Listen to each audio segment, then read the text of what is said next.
దేవుని నామమునకు మహిమ కలుగును గాక.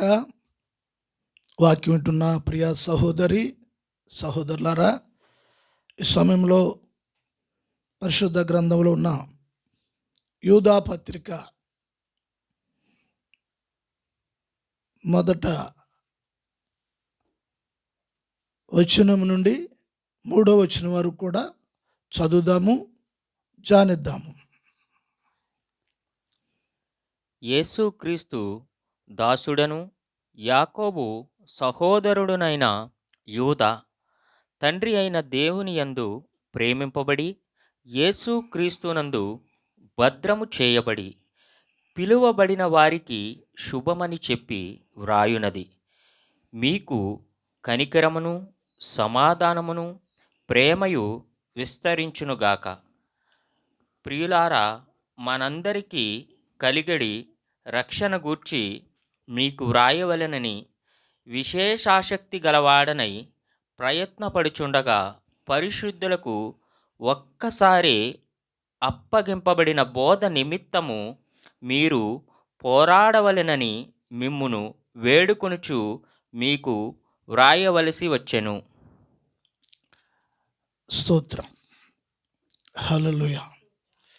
చదవబడిన ఈ వచనాలను కొద్ది సమయము మనము నేర్చుకుందాము. మరి అందరము కూడా ఈ వాక్యం యొక్క వేద గ్రంథం యొక్క స్టడీ, బైబిల్ స్టడీలో మనం కూర్చున్నాము. ఈ లేఖనాలు కొన్ని విషయాలు పరిశుద్ధాత్మ సన్నిధిలో ఉండి యేసయ్య పాదాల దగ్గర మనము సంఘము మేలు కొరకు, కుటుంబాల ఆశీర్వాదం కొరకు ప్రభువు సహాయం చేసినట్లు వాక్యం ద్వారా సంఘంలో ఉన్న బిడ్డలు మరి వారు ఉజ్జీవింపబడి సత్యంలో ఉన్న విషయాలను గ్రహిస్తూ దేవుని ఆత్మ చేత, ప్రేరణ చేత సంఘంలో ఉన్న కుటుంబాలు నడిపింపబడటానికి ఈ నూతన నిబంధన గ్రంథంలో మరి 1వ అధ్యాయము కలిగిన ఈ పత్రిక, ఈ పత్రికలో యూదా అనే అపోస్తలుడు అని కూడా ఈయన్ని అనవచ్చు. ఎందుచేత అంటే సంఘమును గూర్చి ఎంతో ఆసక్తి కలిగి ప్రార్థనా పరుడై ఉన్నాడు ఇతడు. అతని వ్యక్తిగత జీవితంలో అయినా సరే, అతని జీవితంలో చాలా ఆత్మలో తీవ్రత కలిగిన వాడై ఉన్నాడు. అటువంటి సందర్భంలో పరిశుద్ధాత్మ ఇతనికి సంఘపరంగా, అంటే నూతన నిబంధన సంఘపరంగా కొన్ని విషయాలు బయలుపరుస్తూ ఉన్నాడు. స్తోత్రం. హల్లెలూయా. వాస్తవానికి ఈ నూతన నిబంధనలో యోధా అనే వ్యక్తులు కొంతమంది ఉన్నారు. అయితే ఈ యోధా ఎవరో మనము కొంచెం వాక్యంలో కూడా మనం చూద్దాము. మార్కు సువార్త 6వ అధ్యాయము 3వ వచనం. ఇతడు యాకోబు, యాషే, యూదా, సీమోను అనువారి సహోదరుడగు వడ్లువాడు కాడా? ఇతని అక్క చెండ్రండ్రందరూ మనతోనున్నవారు కారా అని చెప్పుకొనుచు ఆయన విషయమై అభ్యంతరపడిరి. అక్కడ యోసేపు అనే మాట కూడా ఉంటుంది. ఈయన యోసేపు మరియల కుమారుడు. అంటే మరియమ్మ గారికి యేసు ప్రభువు జన్మించిన తరువాత యోసేపుకు మరియమ్మ గారికి పుట్టిన సంతానంలో ఒకరు ఈ యోధా. అంటే యేసు ప్రభుకి సహోదరుడై ఉన్నాడు. విన్నారా? ఒకే కుటుంబంలో పుట్టినవారు. అయితే యేసు జన్మానికి ఈయన జన్మానికి చాలా వ్యత్యాసం ఉంది.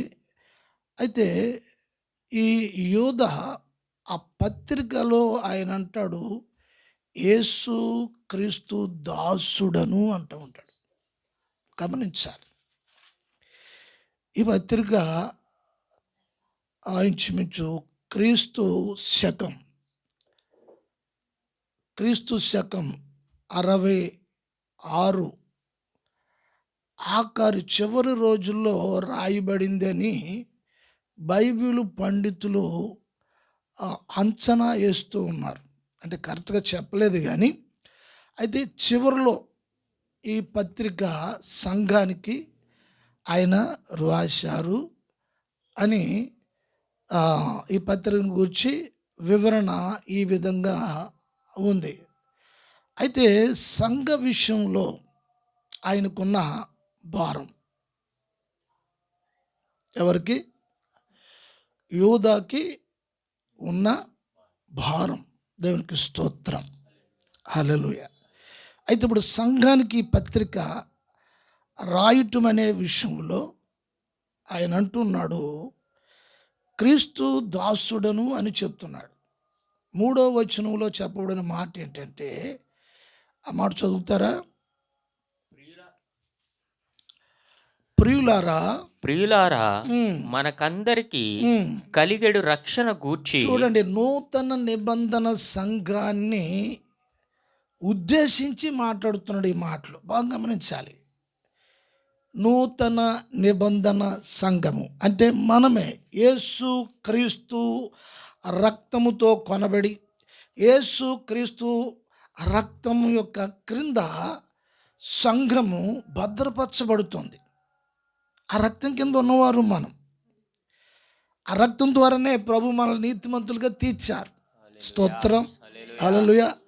అందుకు ఇప్పుడు ఆ పరిశుద్ధాత్మ సంఘం మీద, సంఘం మీద, సంఘంతో కూడా పరిశుద్ధాత్మ పని చేస్తూ ఉన్నాడు. అందుకని యేసుక్రీస్తు దాసుడను అని అంటూ ఉన్నాడు. వాస్తవానికి సహోదరుడైనాను. ఇప్పుడు ఈయన అంటున్నాడు పరిచర్యలో, సేవలో, ఈయనకున్న దర్శనములో, ఈయనకున్న ఆత్మ భారములో, విన్నారా? ఈయనకున్న దర్శనంలో, ఈయనకున్న ఆత్మ భారములో. ప్రతి నూతన నిబంధన విశ్వాసికి ఆత్మ భారం కలిగిందై ఉండాలి. వాక్యమును గూర్చి, సంఘమును గూర్చి, నశించిపోతున్న ఆత్మలను గూర్చి, రక్షింపబడిన ప్రతి వారికి సేవకులుగానే కాదు. వాస్తవానికి ఇతడు మరియమ్మ గారికి యోసేపు పుట్టినవాడు. ఈయన యేసు ప్రభు క్రీస్తు దాసుని అంటూ ఉన్నాడు. అంటే ఆ ఒక్క వివరణ, ఆ వర్ణనం ఎలాగుందో ఒక్కసారి ఆలోచించండి. ఎలా వర్ణిస్తున్నాడు యేసు ప్రభుని? ఆయన దాసుణ్ణి నేనని చెప్తున్నాడు. 3వ వచనంలో ఆయన అంటాడు, ప్రియులారా ఇదిగో మరి మనందరికీ కలగబోయు రక్షణను గూర్చి మీకు వ్రాయవలెనని. చూడండి, రాయవలెనని విశేషాసక్తి గలవాడని. ఎలా ఉంది ఇప్పుడు ఈయన ఆసక్తి? ఈయన ఆసక్తిలో విశేషాలు ఉన్నాయి.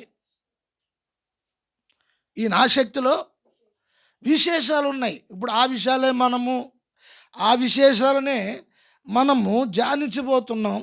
నీకైనా, నాకైనా, వింటున్న వారందరికైనా, వింటున్నవారు కూడా ఒక మంచి మనసుతో వినడానికి కూర్చున్నప్పుడు పరిశుద్ధ ఆత్మ సంఘమును గూర్చి, నీ జీవితంలో నీ రక్షణను గూర్చి, నీ వ్యక్తిగత జీవితం గూర్చి, నీ అనుభవం గూర్చి, నీ యొక్క పరిశుద్ధాత్మ అనుభవం గూర్చి, నీ మనసును గూర్చి, నీవు అవన్నీ కూడా ఆ ఉన్న విశేషాలు, నీలో ఉన్న విశేషాలను నువ్వు గుర్తించగలుగుతావు. రక్షణ మనకి కలగబోయు రక్షణ. దేవునికి స్తోత్రం కలుగును గాక.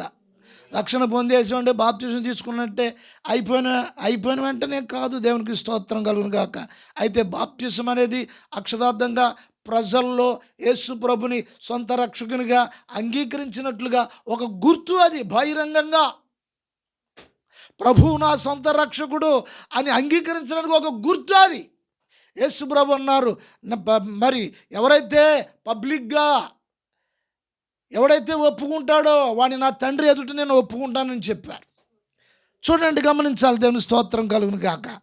విశ్వాస జీవితం రహస్యంగా ఉండేది కాదు, విశ్వాస క్రియలు రహస్యంగా ఉండేవి కాదు. దేవునికి స్తోత్రం. పూర్వకాలంలో రహస్యంగా ఉండేది కాదు. దేవునికి స్తోత్రం. పబ్లిక్గా మన మీద ఉన్న పాపపు ఆ భారనంతా గొల్గొతా కొండ మీదకి తీసుకెళ్ళి పబ్లిక్గా దాని అధికారాన్ని కూల్చేశాడు యేసు ప్రభు. హల్లెలూయా, హల్లెలూయా. ఆయన అంటున్నాడు, ఏమన్నాడు? యోధా, మీ అందరికి కలగబోవు రక్షణ గూర్చి మీకు రాయవలెనని సంఘానికి రాయవలెనని విశేష ఆసక్తి గలవాడనై ప్రయత్నపడుచున్నాడు.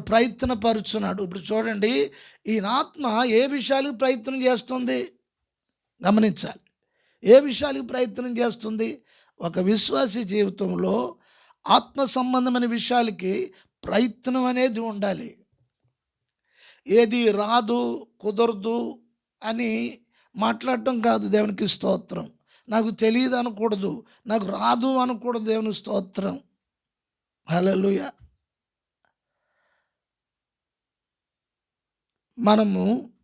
మన తల్లి తినటం అనేది నేర్పిస్తుంది, తినిపెట్టడం నేర్పిస్తుంది. తర్వాత అట్లాగే తినిపెట్టడం నేర్పించిన తర్వాత మనం నేర్చుకుని మనం తింటాం. అట్లాగే ప్రతి విషయంలో కూడా ప్రయత్నం అనేది యోధ అంటున్న మాటల్లో చాలా భావగర్భితమైన ఉద్దేశం ఉంది. మీకున్న ఆత్మ సరైనదైతే అతడు మాట్లాడుతున్న ఆ మాటల విషయంలో యేసు ప్రభును చాలా తుణీకారంగాను హేళనగాను మాట్లాడిన వారిలో కూడా ఉన్నాడు ఈయన. కుటుంబం చాలా హీనంగా చూసింది ఈయన్ని. కుటుంబంలో పెద్దన్నగా ఉన్నాడు యేసు ప్రభు, పెద్ద కొడుకుగా ఉన్నాడు. అక్కడ మార్కు 6:3 చూస్తే వడ్రింగ్ వాళ్ళ తాలూకు కుటుంబానికి కదా ఆయన వడ్రింగ్ పని చేశాడు. ఆయన పని చేసుకుంటూ కూడా దేవుని పనికి విషయంలో వచ్చారు. దేవుని స్తోత్రం కలుగును గాక. నీకు ఏ పని లేదు, దేవుని పని లేదు. గమనించాలి. దేవునికి స్తోత్రం కలుగు. ప్రయత్నపడుచున్నాను. ఏంటి అంటే ఈరోజు సంఘమును కూర్చిన భారం బాధ్యత ఈ పత్రిక కేవలం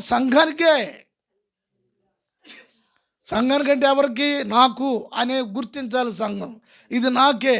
ప్రయత్నపడుచుండగా పరిశుద్ధులకు ఒక్కసారి అప్పగింపబడిన బోధ నిమిత్తము మీరు పోరాడవలెనని. ఏంటంట బోధ నిమిత్తము పోరాడవలెనని. అది ఇప్పుడు జరుగుతున్న విషయం అదే. ఏదో కూర్చుని ముసలం ముచ్చట్లు అవి మాట్లాడుకుని దాని గురించి అయితే పెద్ద బాధ ఏముండదు. పరిశుద్ధులకు ఒక్కసారి అప్పగింపబడిన కడమ అపోస్తులు 12 మంది అపోస్తులకు ప్రభు అయిన యేసుక్రీస్తు ఒక్కసారే అప్పగించారు ఈ ఉపదేశాన్ని. వాళ్ళు రొట్టె చింపేసి మొక్కలు విసిరేసినట్లుగా దేవుని స్తోత్రం దేశాలకి విసిరేయబడ్డారు వాళ్ళు. ఆ విసిరేసిన ఒక మొక్క వచ్చింది మన భారతదేశానికి. ఎవరు? తోమా. శుభ్రంగా చక్కగా వండుకు తిని శుభ్రంగా వండి పడుకుని లేచి మనకి ఇలా ఉంది. ఇప్పుడు అలా కాదు, వాళ్ళు ఎరుసలేము విడిచిపెట్టేసి భారతదేశానికి ఆ చివరంచుల్లోకి వచ్చేసారు వాళ్ళు. ప్రియులారా, ఈ బోధ నిమిత్తము పోరాటం ఉన్నదని యోధ మాట్లాడుచున్నాడు. దేవునికి స్తోత్రం. పోరాటం. అయితే బోధ నిమిత్తం పోరాటం అంటే రకరకాల బోధలు వచ్చేసినాయి. అయితే ఇప్పుడు ఈ విషయాలు ఈయన ఎలా గుర్తుపడుతున్నాడు? సంఘానికి ఒక పోరాటం ఉన్నదని ఎలా గుర్తుపడుతున్నాడంటే ఇతడు ఆత్మాభిషేకమును పొందినవాడు, పరిశుద్ధాత్మను పొందినవాడు. హల్లెలూయా. అయితే ఇప్పుడు ఆయనున్న కాలంలోనే మొదటి శతాబ్దము 60-66 ఆ కాలంలోనే భ్రష్టాత్మ సంఘంలోనికి ప్రవేశించేసింది. ఆయనున్న కాలంలోనే పౌలు పేతురు ఆ పత్రికలు చూసినప్పుడు ఆ పత్రికలో భ్రష్టాత్మ సంఘంలో ప్రవేశిస్తుంది అని వాళ్ళు చెప్పారు. కానీ ఈ యూదా ఉన్న కాలంలో యూదా ఉన్న కాలంలోనే అప్పుడే సంఘంలో ఉన్న వ్యక్తుల్లో భ్రష్టాత్మ ప్రవేశించినట్లుగా అతడు గుర్తుపట్టేశాడు. ఈ రోజున సంఘములో ఏ ఆత్మ పనిచేస్తుంది, వ్యక్తుల్లో ఎవరు పనిచేస్తున్నారు అనే సంగతి ఈ రోజున సంఘం పట్టింపులో లేదు. దేవునికి స్తోత్రం కలుగును గాక. హల్లెలూయా. ప్రియ సహోదరి సహోదరులారా, మరి సంఘంలో ఏ ఆత్మ పని చేస్తుంది, సంఘంలో ఉన్న వ్యక్తుల్లో ఏ ఆత్మ పని చేస్తుంది, సేవకుల్లో ఏ ఆత్మ పని చేస్తుంది, పరిచర్య చేసేవారిలో ఏ ఆత్మ పని చేస్తుంది, విశ్వాసుల్లో ఏ ఆత్మ పని చేస్తుంది, సువార్థికుల్లో ఏ ఆత్మ పని చేస్తుంది, కాపరుల్లో ఏ ఆత్మ పని చేస్తుంది. ఈ యూదా చాలా స్పష్టంగా సంఘములో పనిచేస్తున్న దుష్టాత్మ లేక భ్రష్టాత్మ ఆ మొదటి శతాబ్దంలో ఉన్న సంఘంలో ఉన్న వ్యక్తుల్లోనే అది పనిచేయటం ఆయన గుర్తుపెట్టేశారు. దేవుని స్తోత్రం కలుగును గాక. హల్లెలూయా. త్వరగా కొన్ని నిమిషాలు చూద్దాం మనము. దేవుని స్తోత్రం. అదే యోధా పత్రికలో 11వ వచనం మనము చూద్దాం. చక్కగా చదవండి. యోధా పత్రిక 1:11. అయ్యో వారికి శ్రమ, వారు కయీను నడిచిన మార్గమున నడిచిరి, బహుమానము పొందవలెనని బిలాము నడిచిన తప్పు త్రోవలో ఆతురముగా పరిగెత్తిరి, కోరాహు చేసినట్టు తిరస్కారము చేసి నశించిరి. గమనించాలి, ముగ్గురు వ్యక్తుల కొరకు యోధా మాట్లాడుచున్నారు. ఈ ముగ్గురు పాత నిబంధనకి లేక పాత నిబంధనకు చెందిన భక్తులు. ఒకరు కయ్యేను, రెండోది బిలాము, మూడోది కోరాహు. మాట్లాడలేదేంటో మీరు. మొదటిది కయ్యాను,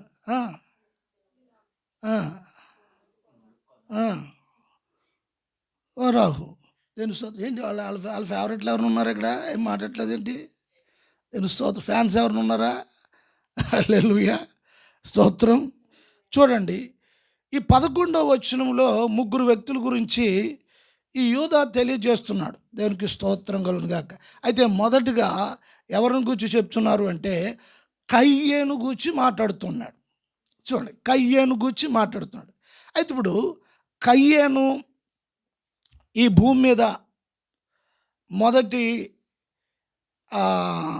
భార్యాభర్తలకు ఆదాము అవ్వలకు మొదటి సంతానం కయ్యేను. ఆ తర్వాత ఏబేలు కూడా జన్మించారు. అయితే ఇప్పుడు వీళ్ళిద్దరూ ఆరాధన చేయడానికి వస్తున్నారు. ఆరాధనకి వీళ్ళిద్దరూ వస్తున్నారు. దేవునికి స్తోత్రం కలుగును గాక. హల్లెలూయా. అయితే ఇప్పుడు ఏబేలు వచ్చాడు, ఏబేలుతో పాటు కయ్యను కూడా వచ్చారు. అయితే ఇప్పుడు ఏబేలు బలి అర్పించారు, కయ్యను కూడా బలి అర్పించారు.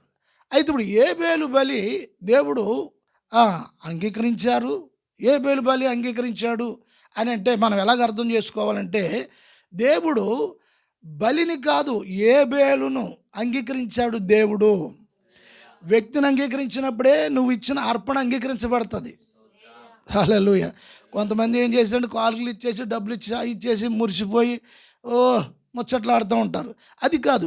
ఇక్కడ లక్ష్య పెట్టాడు అంటే ఏబేలు మీద దేవుడు లక్ష్య పెట్టాడు, అర్పణ అంగీకరించేశాడు. దేవుని స్తోత్రం. హల్లెలూయా. అట్లాగే కయ్యను కూడా వచ్చారు. ఇప్పుడు కయ్యను కూడా ఎట్లాగొచ్చాడు? ఏబేలు వచ్చినట్టే వచ్చాడు, కానీ ఏబేలు విశ్వాసంతో వచ్చాడు. ఎట్లాగా? ఏబేలు విశ్వాసంతో వచ్చారు. గమనించాలి. చదువుతారా? హెబ్రీ పత్రిక 11:5 చదవండి. 4వ వచనం. ఎబ్రీ పత్రిక 11:4. విశ్వాసమును బట్టి హేబేలు కయీను కంటే శ్రేష్టమైన బలి దేవునికి అర్పించెను. దేవుడు అతడి అర్పణను గూర్చి సాక్ష్యం ఇచ్చినప్పుడు అతడు ఆ విశ్వాసమును బట్టి నీతిమంతుడని సాక్ష్యము పొందెను. చూడండి, ఇక్కడ దేవుని వాక్యంలో ఇది ఆ, పరిశుద్ధ గ్రంథములో కొత్త నిబంధనలో విశ్వాసుల పట్టిక. అయితే ఇప్పుడు ఏబేలును గూర్చి రాయబడిన మాట ఏమిటంటే విశ్వాసమును బట్టి. ఏంటి అర్థమవుతుందా? విశ్వాసమును బట్టి. అయితే ఇప్పుడు అతడు ఆరాధన చేయడానికి ఎలా వచ్చాడు? విశ్వాసంతో వచ్చాడు. మరి కయ్యన్ గారు ఎట్లా వచ్చారు? ఆయనకి విశ్వాసం లేదు, మామూలుగా వచ్చాడు. ఆయన విశ్వాసంతో రాలేదు. ఇవాళ మందిరానికి ప్రార్థనకు వచ్చేవాళ్ళు అందరూ కూడా విశ్వాసంతో కాదు. కొంతమంది మందిరం గురించి వస్తారు, కొంతమంది జనాలను చూడడం కొరకు వస్తారు, కొంతమంది ఏమో మంచి ఊగిపోవడానికి వస్తారు. ఇట్లా రకరకాలుగా ఉంటుంది. అయితే ఇప్పుడు కయ్యాను వచ్చిన బాబత్ ఏంటి అంటే చూస్తే అతడు ఎట్లా వచ్చాడు? మామూలుగా వచ్చాడు. అతను కూడా అతనికి వచ్చింది ఏదో తెచ్చి అక్కడ పెట్టాడు. దేవుని స్తోత్రం. అయితే దేవుడు కయ్యాన్ని అంగీకరించలేదు. దేవునికి స్తోత్రం కలుగును గాక. అయితే ఇప్పుడు యూదా ఈ కయ్యానును గూర్చి మాట్లాడుతూ ఉన్నాడు. ఆది కాండానికి వెళ్ళిపోయాడు యోధా. కొత్త నిబంధన విశ్వాసులు చెప్తున్నాడు ఈ విషయాలు. దేవుని స్తోత్రం. ఇప్పుడు భ్రష్టాత్మ అంటే ఇలా చూడండి, నీతిగా విశ్వాసంతో వచ్చి బలి అర్పించిన ఏబేలుని చంపేశాడు. ఏ ఆత్మ ఇప్పుడు ఇది? కోపం వచ్చేసింది, ఉద్రేకం వచ్చేసింది, ఆవేశం వచ్చేసింది, తట్టుకోలేని స్థితిలో ఉన్నాడు. ఎందుకు చంపేశాడు తమ్ముడిని? ఎందుకు చంపేయాలనిపించింది? కారణం ఏంటి? ఏబేలు విశ్వాసంతో వచ్చాడు ప్రభు సన్నిధికి. హల్లెలూయా, హల్లెలూయా. వెళ్ళకపోతే పాస్టర్ ఏమనుకుంటారో, వెళ్ళకపోతే సంఘస్థులు ఏమనుకుంటారో, ఏం జరిగిందో అనుకుంటారో, ఏమైందో అనుకుంటారో. ఎంతవరకు కలిసి ఉన్నాం, ఇప్పుడు వాళ్ళు రాలేదంటే ఇంకొకళ్ళు రకరకాలు చెప్పుకుంటారు. అనుకుని వచ్చేవాళ్ళు కూడా ఉంటారు. గమనించాలి. అంటే ఇప్పుడు లోపల పని చేస్తున్న ఆత్మ గురించి నేను మాట్లాడుతూ ఉన్నాను. ఏబేలులో ఉన్న ఆత్మ విశ్వాసపు ఆత్మ, కయ్యేనులో పనిచేసిన ఆత్మ భ్రష్టాత్మ. అది తీసుకొచ్చి సంఘులు నూతన నిబంధన సంఘానికి చెప్తున్నారు. ఇప్పుడు సహోదరు మధ్యలో పైకి వందనాలు ఉన్నాయి, తందనాలు ఉన్నాయి. నిజమైన ప్రేమ లేదు. ఒకరు మేలు ఒకరు కోరుకునేవారు కాదు. మేలు చేయు స్నేహితుడు గాయపరుస్తారట సరి చేయటానికి. బాబు నువ్వు ఎట్లా ఉన్నావు, ఎలా ఉంది, కొంచెం సరి చేసుకో. అమ్మా ఇలా ఉండి కాదు, ఇలా ఉండాలి, సరి చేసుకో అంటే నువ్వేం కాదయా, బోళ్ళు సంఘాలు మాకున్నాయి, బోళ్ళు మంది పాసలు పోతున్నారు. ఇవాళ దేవుడు అడిగాడు, నీ తమ్ముడు ఎక్కడా? మనుషులు కాదు అడుగుతా కయ్యాన్ని. దేవుడు అన్న నీ తమ్ముడు ఎక్కడంటే ఏమన్నా కాపలా ఉంచావా? ఏ ఆత్మిది? ఎందుకు యోధా ఈ ప్రస్తావన తీసుకురావాలో బాగా గమనించాలి. మీకు డైలీ రాత్రులు వాక్యం ధ్యానించి ప్రార్థన చేసుకునే అనుభవం ఉంటే ఈ స్పిరిట్లో ఉన్న విషయాలు మీకు అర్థమవుతుందా? దీంట్లో ఉన్న భారం, దీంట్లో ఉన్న ఉద్దేశం. ఆది కాండానికి వెళ్ళాడు, అక్కడ వ్యక్తిని తీసుకొచ్చారు. ఏబేలు ఎందుకు అట్లా చేశాడంటే భ్రష్టాత్మ వాళ్ళలో ప్రవేశించింది. ఇవాళ సంఘంలో ఉన్న సహోదరు మధ్యలో ఏమున్నదంటే నాశనాన్ని కోరుకుంటున్నారు, వాళ్ళు పాడైపోవాలని కోరుకుంటున్నారు, వీళ్ళు ఉండకూడదని కోరుకుంటున్నారు. ప్రేమ లేదు, సహోదరు ప్రేమ లేదు. దేవునికి స్తోత్రం కలుగును గాక. అపోస్తలుడు యోహాను కూడా పత్రికలో కూడా మాట్లాడుతున్నాడు. మొదటి పత్రిక చదవండి, 3వ అధ్యాయం 11వ వచనం. మనం ఒకరినొకడు ప్రేమింపవలెననున్నది. మనము ఒకడిని ఒకడు ప్రేమింపవలెనని మొదటి నుండి మీరు వినిన వర్తమానమే మీరు కదా. వినిన వర్తమానమే కదా. సహోదరులారా, సంఘస్థులారా, నూతన నిబంధన సంఘమా, క్రీస్తు రక్తంతో కొనబడిన సంఘమా, మొదటి నుండి మీరు వింటూనే వస్తున్నారు కదా. మనము కయ్యేను వంటి వారమై ఉండరాదు. వాడు దుష్టుని సంబంధి అయి తన సహోదరుని చంపెను. వాడతనిని ఎందుకు చంపెను? తన క్రియలు చెడ్డవియు తన సహోదరుని క్రియలు నీతి గలవి అయి ఉండెను గనుకనే కదా. స్తోత్రం. చూడండి, ఎవరి సంబంధట? అపోస్తుడు యోహాన్ ఏమంటున్నారు ఇప్పుడు కయ్యను గూర్చి? ఏమంటున్నారు? వీడు ఎవరి సంబంధి? దుష్టుని సంబంధి. మరి ఆరాధనకు వచ్చాడు కదా, బలి అర్పించారు కదా, వీడు దుష్టుడి సంబంధం ఏమిటి అంటే, ఇప్పుడు చూడండి, వచ్చే వ్యక్తులలో పనిచేసే స్పిరిట్ ఎవరు? వచ్చే వ్యక్తులలో, కూర్చుంటున్న వ్యక్తులలో, ఆరాధన చేస్తున్న వ్యక్తుల్లో, పాటలు పాడుతున్నా, ప్రార్థన చేస్తున్నా, వాయిద్యాలు వాయిస్తున్నా, పని చేస్తున్నది ఎవరు? నీలో ఎవరికి అనుమతి ఇచ్చావు నీవు? నూతన నిబంధన సంఘంలో భ్రష్టాత్మ పని చేస్తూ దుష్టుని సంబంధి అంటూ ఉన్నాడు. అది దుష్టుని సంబంధి, సాతాను సంబంధి అయినా వాడు కూడా ఆరాధనకు వచ్చాడు, వాడు అర్పించాడు. అర్పించారు, ఏం చేశాడు? మర్డర్ చేశాడు. క్రైస్తవులు ఎలా చేయొచ్చా, క్రైస్తవులు అలాగనొచ్చా, దేవుని పిల్లలు ఎలాగనొచ్చా, బోల్డ్ కామెంట్లు వస్తున్నాయి కదా. కారణం ఏంటి? ఇప్పుడు సంఘాల్లో దేవుని బిడ్డలు అని చెప్పబడుతున్న వారిలో, క్రైస్తవులు అని చెప్పబడుతున్న వారిలో లోకం దుమ్మెత్తిపోయడానికి కారణం ఏంటో తెలుసా? ఈ రోజున వాళ్ళు చేసేది ఏంటో వాళ్ళకి తెలియని స్థితిలో, అధ్వానమైన స్థితిలో వాళ్ళు ఉన్నారు. దేవునికి స్తోత్రం. కయ్యేను వంటి వారమై ఉండరాదు. కయ్యేను వంటి వారమై ఉండరాదు. చదువునైనా మాట. మనము కయ్యేను వంటి వారమై ఉండరాదు. వాడు దుష్టుని సంబంధి అయి తన సహోదరుని చంపెను. ఈ మాట చూడండి, వాళ్ళు జలదరిస్తుంది ఈ మాట.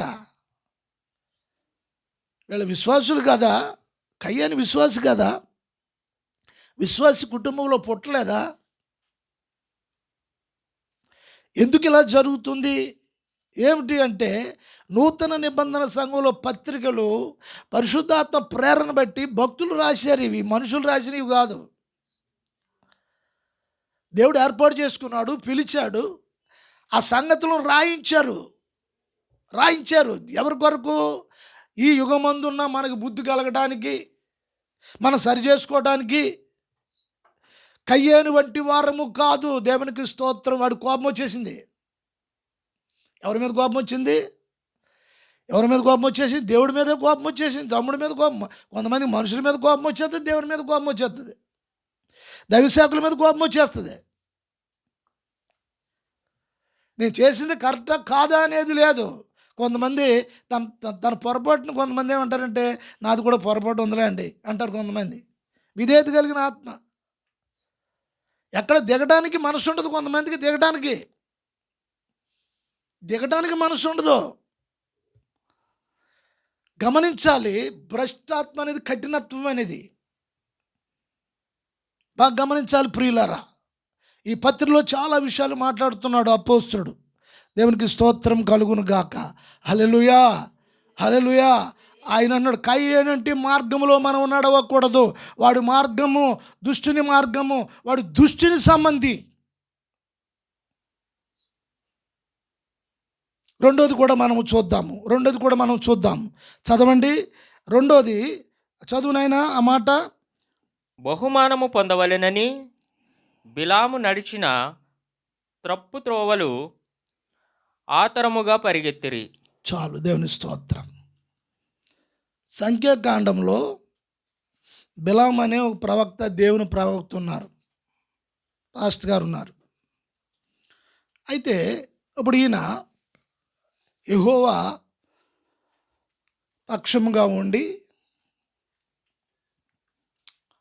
బాలాకు రాజుగా ఉన్నారు. ఈయన ప్రవక్తగా ఉన్నారు, యెహోవా ప్రవక్తగా ఉన్నారు. ఈయన ప్రవచిస్తారు. దేవుడు ఏదైతే చెప్పారో ఆ విషయాలు ఈయన ప్రవచిస్తారు. దేవుడు ప్రేమపూర్ణుడు, దయా కనికరం కలిగిన వాడు కనుక ఇశ్రాయేలును దీవించటానికి నిర్ణయించిన వాడు ఎవరు? ఈ బిలాము. స్తోత్రం. మీరు ఎందుకు మాట్లాడట్లేదు? కాఫీ టీలు ఏమైనా తాగుతారా? కూల్ డ్రింక్లు ఏమన్నా? చూడండి, నేను స్తోత్రం. అయితే ఎవరు ఎవరు బిలాం. మీరు అలా చూద్దాం, నేను మర్చిపోతాను. తలామా బిలామా అన్నట్టుంది. దేవుని స్తోత్రం. హల్లెలూయా. అయితే ఇప్పుడు దేవుడు అతను నిలబెట్టుకున్నాడు, పిలిచాడు, ఏర్పాటు చేసుకున్నాడు. దేవుని స్తోత్రం. ప్రజల్ని దీవించడానికి. ఈ సందర్భంలో బాలాకు రాజు ఇతను ప్రేరేపించాడు. ఏమన్నాడు అని అంటే, అయ్యా ప్రవక్త గారు, మీకు నేను బహుమానం ఇస్తాను, అయితే ఇశ్రాయేలు ప్రజల్ని మీరు శపించాలి అని చెప్పారు. అప్పుడు ఆ మాటకి ఆ బహుమానం తీసుకోవాలనే మనసు ఈయనకి చాలా కుతూహలంగా ఉంది. అయితే ఇప్పుడు దేవుని సేవ చేసే వారికి దేవుడు ఒక బహుమానము ఉంచారు. స్తోత్రం. హల్లెలూయా, హల్లెలూయా. దేవుని సేవ చేసేవారికి, పరిచర్య చేసేవారికి దేవుడు ఒక బహుమానం ఉంచారు. దేవునికి స్తోత్రం కలుగును గాక. ఆ బహుమానం పొందుకోవడానికి అనేక మంది అపోస్తులు, అనేక మంది దైవజనులు, అనేక మంది సేవకులు ప్రాణాలను, జీవితాలను ప్రాణార్పణముగా పోసి అనేకులు ఈ భూమి మీద దైవజనులు ఉన్నారు. కొంతమంది వారు పరిచర్య ముగించేసుకుని వారు పరలోకానికి వెళ్ళిపోయారు. దేవుని స్తోత్రం కలుగును గాక. హల్లెలూయా. ఆ బహుమానం కొరకుము మరి దైవ సేవకులు ఉంటున్న సమయంలో ఈ ఒక్క దైవజనుడు లేక ఈ ఒక్క ప్రవక్త రాజు ఇస్తాను అన్న బహుమానానికి, ఒక మనుష్యుడు ఇస్తానన్న బహుమానానికి అతడు ఆశపడ్డాడు. అర్థమవుతుందా? ఆశపడ్డాడు. అంటే ఇప్పుడు సేవ అనే విషయము చేస్తున్నప్పుడు ఈ రోజున సేవ ఎలాగైపోయిందంటే, ఒక పక్క డ్యూటీ, ఒక పక్కేమో ఆ సేవ, ఈ పక్క వ్యాపారం, ఆ పక్క సేవ. ఇప్పుడు మనుషులు ఇస్తానన్న బహుమానం కొరకు ఇప్పుడు అది పెద్ద వ్యాపారం అయిపోయింది. ఇప్పుడు దాని కొరకు ఈయన రాత్రులు పగలు నిద్ర అట్టట్లేదు ఈయనకి. దేవుని స్తోత్రం. హల్లెలూయా. అంటే ఇప్పుడు దేవుని బహుమానాన్ని చూడండి, దైవ సేవకుడికి ఇచ్చే బహుమానం కొరకు ఇప్పుడు బిలాము ఆ బహుమానాన్ని చులకన చేసేసాడు, తేలిక చేసేసాడు. రాజైన బాలాకు ఇస్తానన్న బహుమానాన్ని హైలైట్ చేశాడు. లోపల ఎంత వ్యాపారం జరుగుతుంది ఇప్పుడు? ఏం జరుగుతుంది ఇప్పుడు? దేవుని స్తోత్రం. ఇవాళంతా సేవ అలాగే ఉంది కదా. చాలామంది, అందరూ కాదులే, కొందరు ఎలాగుంది, ఓ పక్క ఏమో వ్యాపారం, ఓ పక్క డ్యూటీ, ఓ పక్క అది, ఓ పక్క ఇది, ఓ పక్క మనుషుల మెప్పు కోరుకోవటం, మనుషుల ఘనత కోరుకోవటం, మనుషులు ఇచ్చే దాని కొరకు ఆశపడటం.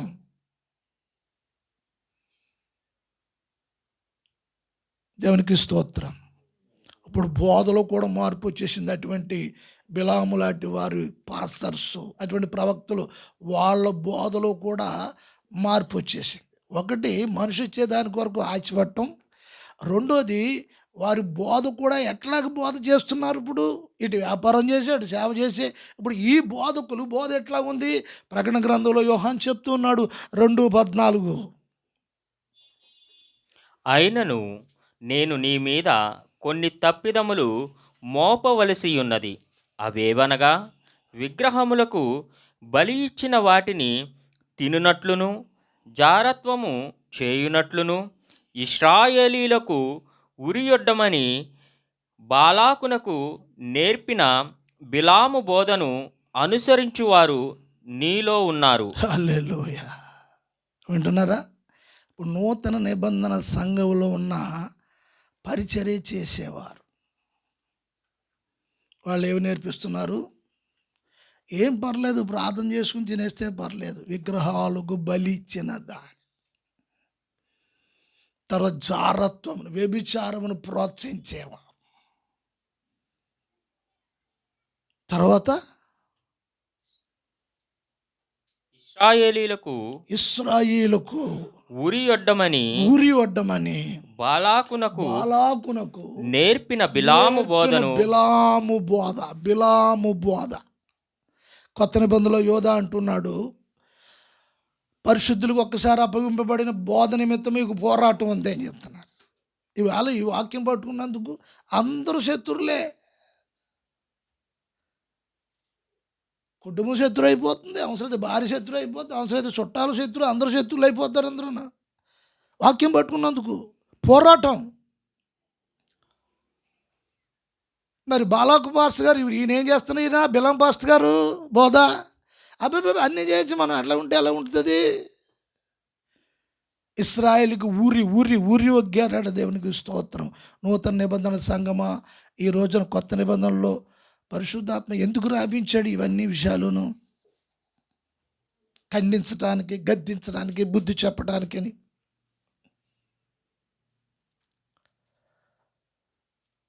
ఇటువంటి బోధ చేసేవారు ధనం కోసం, ధనాపేక్ష కలిగి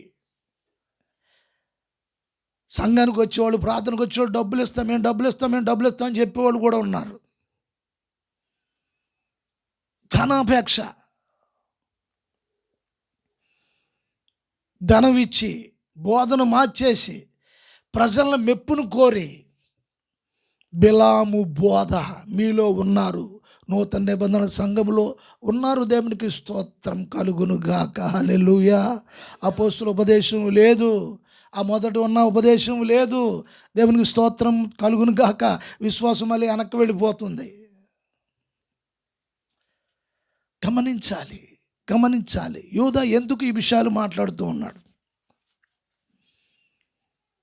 సంఘానికి ఊరి నష్టం కలిగించడానికి. ఆత్మలో క్షేమాభివృద్ధి లేదు, ఆత్మలో ఎదుగుదల లేదు. దేవునికి స్తోత్రం. ఊరి ఒగ్గే బోధ చేశాడండి బిలాము. ఆ మాట చెప్తున్నారు ఇవాళ. ఉద్యమం లేదు, ఆత్మ ఆరాధన లేదు. దేవునికి స్తోత్రం. ఎక్కడెక్కడో పెద్ద సభలుంటే వెళ్ళిపోవటమే. కారణం ఏంటి? తృప్తి లేదు.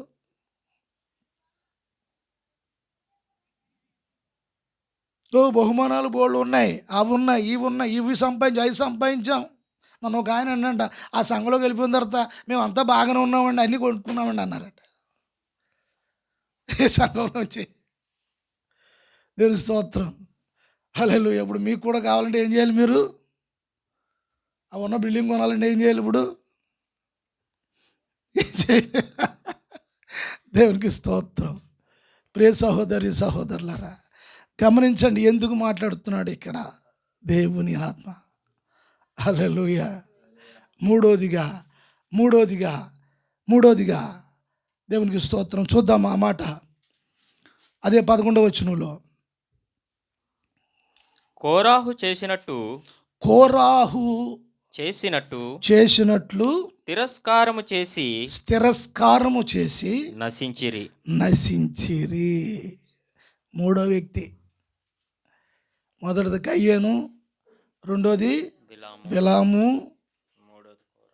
మూడోది కోరాహు. దేవునికి స్తోత్రము కలుగునుగాక. ఈ సంఖ్యాకాండ 16వ అధ్యాయంలో ఈయన గూర్చి మనము చూస్తే దేవునికి స్తోత్రం, ఈయనతో పాటు కొంతమంది సైన్యం ఉన్నారు ఈయనతో పాటు కలిసి. ఎవరు అని అంటే కోరాహు, దాతాను, అభిరామ్. ఇలా ఇంచుమించు 250 మంది ట్రూపు, బ్యాను ట్రూప్ లాగా. ఇప్పుడు ఈ కోరాహు తిరస్కారము, ఎవరు తిరస్కరించారు? దైవజనుడైన మోషేను తిరస్కరించారు. దైవజనుడైన మోషే మీద తిరుగుబడ్డారు. మేము మాట్లాడలేమా? మేము ప్రసంగం చేయలేమా? మేము ప్రవచనాలు చెప్పలేమా? మేము దేవునితో మాట్లాడలేమా? నువ్వేనా అని ఎదిరించటం. ఇప్పుడు ఈ దినాల్లో కూడా సంఘ కాపరుల మీద తిరుగుబాటు చేసి, విచ్ఛిన్నము చేసి, సంఘాల్ని ముక్కలు చేసేవాళ్ళు ఈ కొరావు ఆత్మకు సంబంధించిన వాళ్ళు ఎంతోమంది ఉన్నారు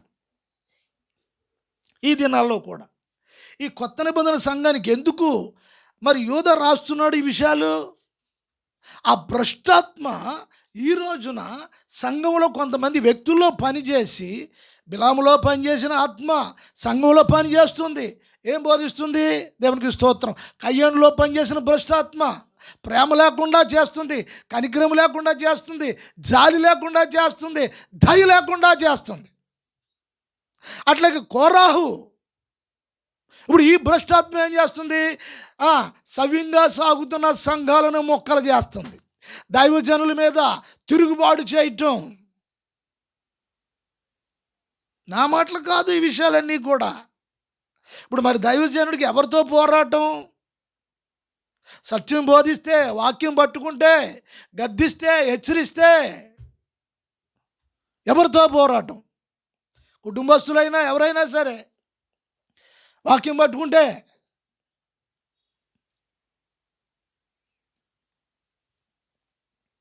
ఎంత హేళన చేసి మోషే ఉన్న ఆత్మ మీద, మోషే కలిగిన ఆత్మ మీద, అభిషేకం మీద ఎంతో తిరుగుబాటు చేసి మోషే ఆత్మనే కృంగిపోయేట్లుగా చేశారు వాళ్ళు. ఈ కోరాహు అన్నవాళ్ళు, ఈ దాతాను అభిరామ అన్నవాళ్ళు. ఇలా చివరికి తిరుగుబాటు చేసి కాలం గడిచి కొద్దిగా వాళ్ళు కుటుంబాలు నశించిపోయినాయి. ఆ మాటలు మాట్లాడడానికే దుఃఖకరంగా ఉంది, నాకు బాధకరంగా ఉంది. స్తోత్రం, హల్లెలూయా. ఇవాళ కాపర్ల మీద తిరుగుబాటు చేయటం, సంఘాల మీద తిరుగుబాటు చేయటం, దైవజనుల మీద తిరుగుబాటు చేయటం, దైవజనుల కుటుంబాల మీద తిరుగుబాటు చేయటం. ప్రియ సహోదరి సహోదరులారా, సత్యం చెప్తే, వాక్యం చెప్తే, చెప్పిన వాళ్ళ మీద, బోధ మీద తిరుగుబాటు చేయటం.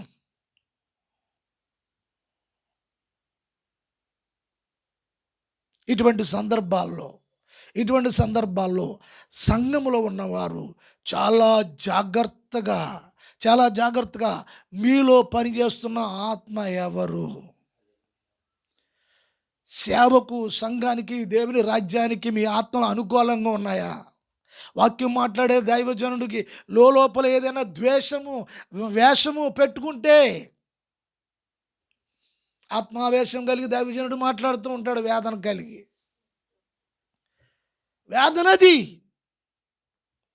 వేదన భారం పరితపిస్తుంది ప్రాణం ఉన్నంత వరకును.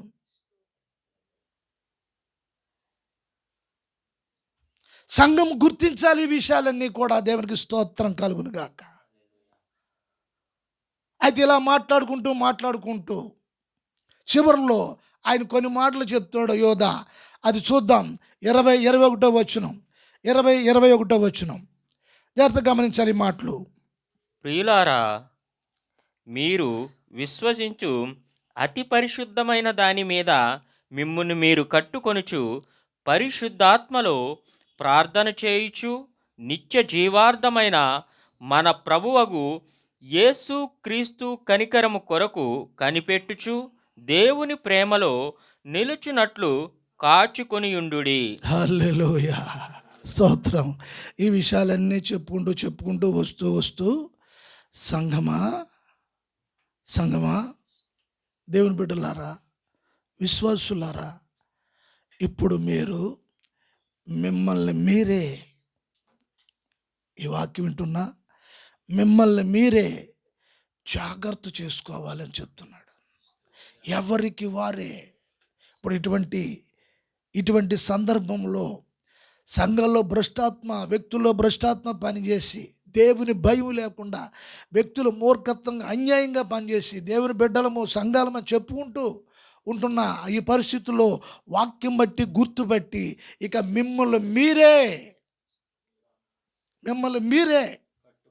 కట్టుకోవాలి. దేవునికి స్తోత్రం. వాక్యమును బట్టి, ఉపదేశం బట్టి మిమ్మల్ని మీరే జాగ్రత్తగా పరిశుద్ధాత్మ యొక్క ఆదరణలో, వాక్యోపదేశములో, సంఘం యొక్క కార్యములో, పరిశుద్ధాత్మ అభివృద్ధిలో మిమ్మల్ని మీరే మీ ప్రార్థన ఇక నోటితో కాదు, ఆత్మలో ప్రార్థన ప్రారంభించాలి.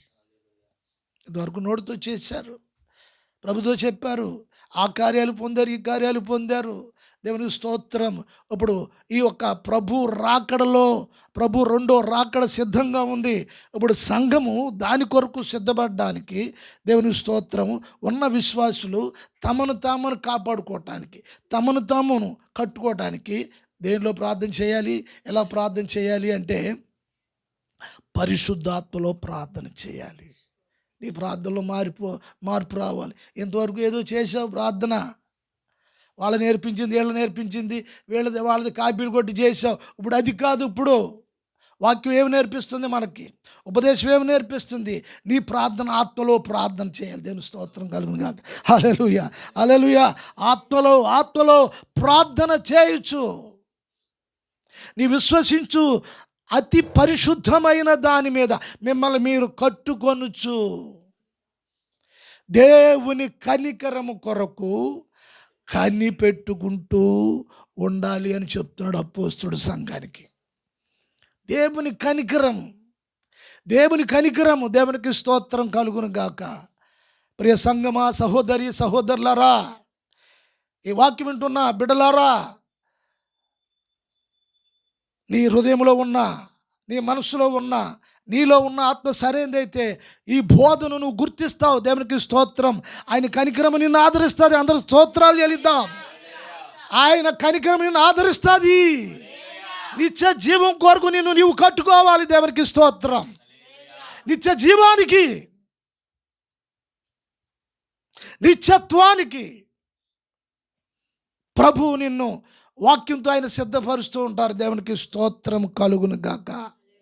ఎటువంటి బలహీనత అయినా సరే, ఎటువంటి ఉద్రేకమైన పరిస్థితులైనా సరే, ఎటువంటి క్లిష్టమైన పరిస్థితులైనా సరే, ఎటువంటి అనారోగ్యమైన పరిస్థితులైనా సరే, ఎటువంటి ఒంటరితనమైన పరిస్థితులైనా సరే, ఎటువంటి ఆకలి దప్పుల పరిస్థితులైనా సరే, ఎవరైనా నిన్ను చేయి విడిచిపెట్టేసినా సరే, నీకెవరు తోడు లేకపోయినా సరే, ఆయన ఉన్నాడు నీకు. దేవునికి స్తోత్రం కలుగును గాక. హల్లెలూయా, హల్లెలూయా, హల్లెలూయా. ఆయన కనికరము కొరకు కనిపెట్టుకొనుచు.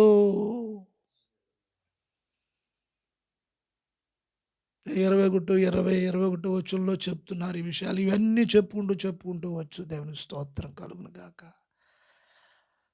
ప్రభు ప్రేమామయుడు.